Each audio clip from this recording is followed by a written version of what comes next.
സങ്കടമുണ്ട്. ഒരു പെണ്ണ് ജയിലിൽ പോകുന്നത് എനിക്ക് ഇഷ്ടമില്ല. പക്ഷെ എന്ത് ചെയ്യുക, നിവൃത്തിയില്ല. സ്ത്രീകൾ എന്നോട് ക്ഷമിക്കുക. നിങ്ങളുടെ സുഹൃത്തെന്നല്ല തെറ്റിദ്ധരിച്ചേക്കല്ലേ, താമസിയാതെ ജയിലിലോട്ട് പോകും. പിണറായിയുടെ മകള് തന്നെയല്ല പോകാൻ പോകുന്നത്, പിണറായിയും പോകും കൂട്ടത്തിൽ. അതുകൊണ്ട് നിന്നില്ല, പിണറായിയുടെ മകനും ഭാര്യ ഉൾപ്പെടെ പോകും. അതായത് തിരുവനന്തപുരം സെൻട്രൽ ജയിലിൽ ഒരു അപ്പാർട്ട്മെന്റ് പിണറായി ഗ്രൂപ്പ് എന്ന് പറഞ്ഞ് ഉണ്ടാക്കേണ്ടി വരും. ഇതിന് താമസമില്ലാതെ. ഈ പോക്ക് എത്ര അപകടകരമാണ്. ജാവദ്കർജി കൂടി ഇരിക്കുന്നതോട് പറയുകയാണ്, സ്വർണ്ണക്കള്ളക്കടത്ത് കേസിൽ പിണറായി വിജയനും മകളും പ്രതികളാണ്. നിഷേധിക്കട്ടെ, ഞാൻ എല്ലാ സ്ഥലത്തും പറയാറുണ്ടല്ലോ, എനിക്കെതിരായിട്ട് ഒരു കേസ് കൊടുക്കാത്ത എന്താണെന്ന് എനിക്ക് മനസ്സിലാകുന്നില്ല. ആ സ്വർണ്ണക്കള്ളക്കടത്തിൽ മാത്രമല്ല, പിണറായി വിജയനും മകളും ഇവിടെ ഈ സംസ്ഥാനത്തെ ഏറ്റവും വലിയ കൊള്ള 40,000 കോടി രൂപയുടെ അഴിമതി നടന്നിരിക്കുന്ന കരിമണൽ ഖനനത്തിൽ മകൾ കുറ്റക്കാരിയാണെന്ന് തെളിയിക്കപ്പെട്ട് കഴിഞ്ഞില്ലേ?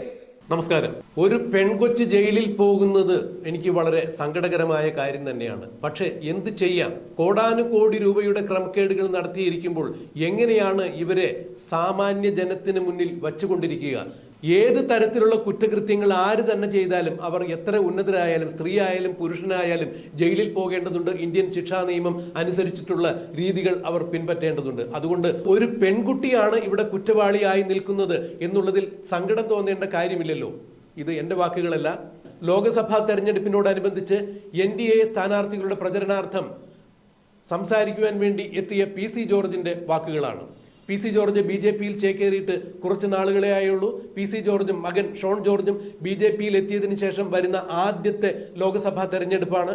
ഈ ലോക്സഭാ തെരഞ്ഞെടുപ്പിൽ NDA സ്ഥാനാർത്ഥികളുടെ പ്രചരണാർത്ഥമാണ് PC ജോർജ് ഈ വേദിയിലെത്തിയത്. പ്രചരണ പരിപാടിയിൽ ഉടനീളം മുഖ്യമന്ത്രിയെയും മുഖ്യമന്ത്രിയുടെ കുടുംബത്തിന്റെയും അഴിമതി കഥകൾ ഒന്നൊന്നായി അക്കമിട്ട് നിരത്തുകയായിരുന്നു PC ജോർജ്.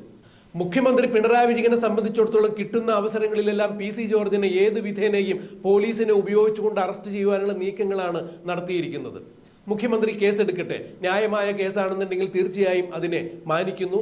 ഇന്ത്യൻ നിയമസംഹിതകളെ ഞാൻ മാനിക്കുന്നു. അതുകൊണ്ട് എന്റെ ഭാഗത്തു നിന്ന് ഏതെങ്കിലും തരത്തിൽ തെറ്റുകൾ ഉണ്ടായിട്ടുണ്ടെങ്കിൽ നിയമാനുസൃതമായ കേസുകൾ എടുക്കട്ടെ. എന്നാൽ മറ്റൊരു കാര്യം ഞാൻ ബഹുമാനപ്പെട്ട മുഖ്യമന്ത്രി പിണറായി വിജയനോട് ചോദിക്കുന്നു എന്ന് പറഞ്ഞുകൊണ്ട് തന്നെയാണ് PC ജോർജ് തന്റെ പ്രസംഗത്തിൽ കത്തിക്കയറിയത്. മാഹിയിൽ സ്ത്രീകളെ അപമാനിച്ചു എന്നുള്ളൊരു കാര്യം പറഞ്ഞ് എനിക്കെതിരെ കേസെടുത്തിരിക്കുന്നു. ഒരു പ്രചരണ പരിപാടിയിൽ BJP സ്ഥാനാർത്ഥികൾക്ക് വേണ്ടി സംസാരിക്കുമ്പോഴായിരുന്നു PC ജോർജിനെതിരെ മാഹിയിലെ സ്ത്രീകളെ അധിക്ഷേപിച്ചു എന്ന് പറഞ്ഞുകൊണ്ട് PC ജോർജിനെതിരെ മുഖ്യമന്ത്രിയും മുഖ്യമന്ത്രിയുടെ ആഭ്യന്തര വകുപ്പും കേസെടുത്തത്. എന്നാൽ ബഹുമാനപ്പെട്ട പ്രേക്ഷകരുടെ മുമ്പിൽ ഞാൻ മറ്റൊരു കാര്യം ചോദിക്കുന്നു എന്ന് പറഞ്ഞുകൊണ്ട് തന്നെയാണ് PC ജോർജ് ഇത്തരത്തിലൊരു കാര്യം പറഞ്ഞത്.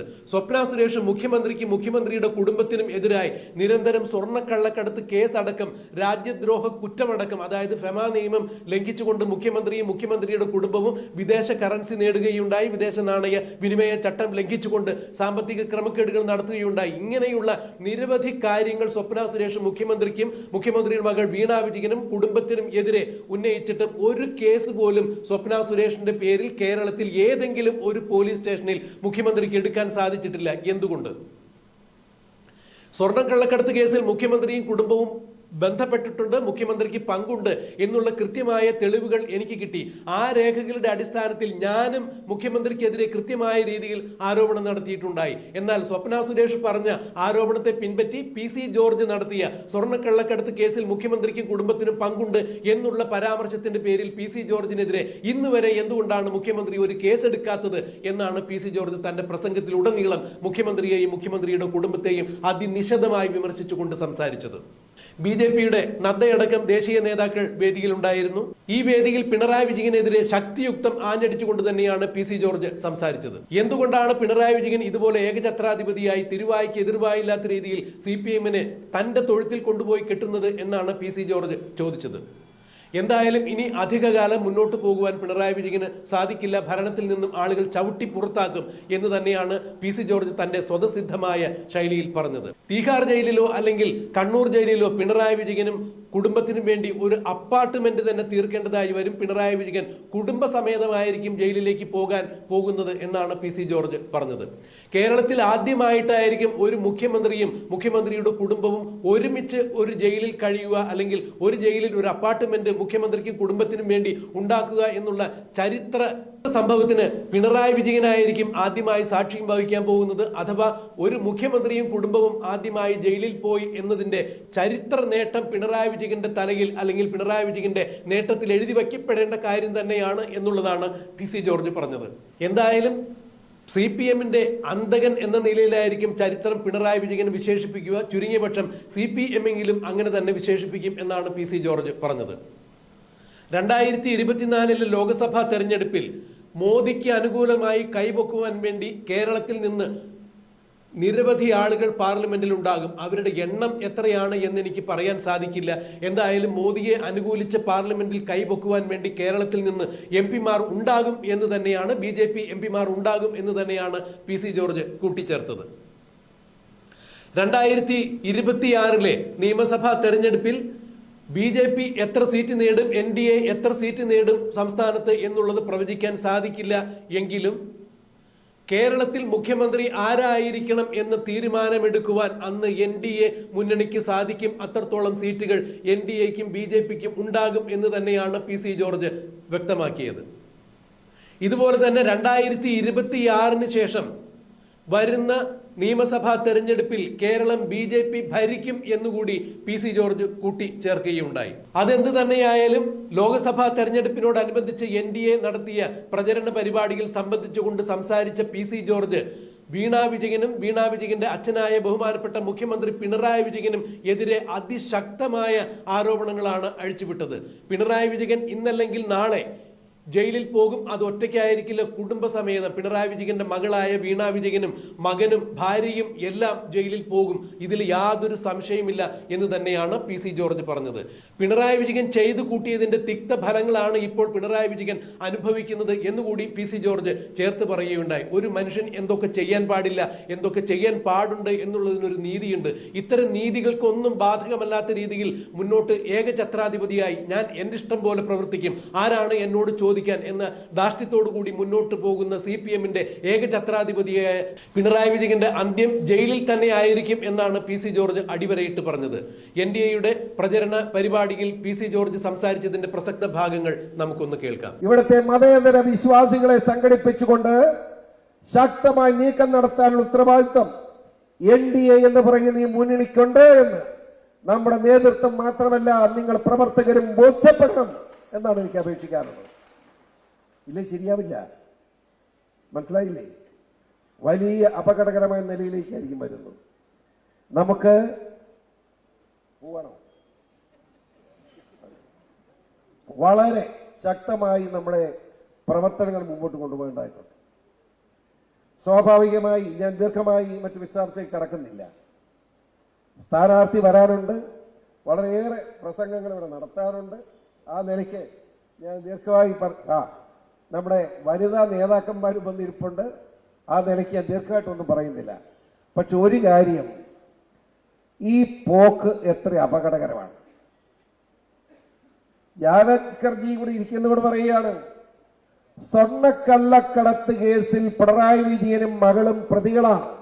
നിഷേധിക്കട്ടെ, ഞാൻ എല്ലാ സ്ഥലത്തും പറയാറുണ്ടല്ലോ, എനിക്കെതിരായിട്ട് ഒരു കേസ് കൊടുക്കാത്ത എന്താണെന്ന് എനിക്ക് മനസ്സിലാകുന്നില്ല. ആ സ്വർണ്ണക്കള്ളക്കടത്തിൽ മാത്രമല്ല, പിണറായി വിജയനും മകളും ഇവിടെ ഈ സംസ്ഥാനത്തെ ഏറ്റവും വലിയ കൊള്ള 40,000 കോടി രൂപയുടെ അഴിമതി നടന്നിരിക്കുന്ന കരിമണൽ ഖനനത്തിൽ മകൾ കുറ്റക്കാരിയാണെന്ന് തെളിയിക്കപ്പെട്ട് കഴിഞ്ഞില്ലേ? അത് കേന്ദ്ര ഗവൺമെന്റ് ഒന്നും ചെയ്തല്ല, ബഹുമാനപ്പെട്ട ഹൈക്കോടതിയാണ്. ഹൈക്കോടതി നിർദ്ദേശപ്രകാരം അന്വേഷണം വന്നപ്പോ വളരെ വ്യക്തമായി തെളിഞ്ഞിരിക്കുകയാണ്. 1,72,00,000 രൂപ പിണറായി വിജയന്റെ മകൾ വാങ്ങിയതിന്റെ ഔദ്യോഗികമായ റെക്കോർഡ് ഡിപ്പാർട്ട്മെന്റിൽ കിട്ടിയിരിക്കുകയാണ്.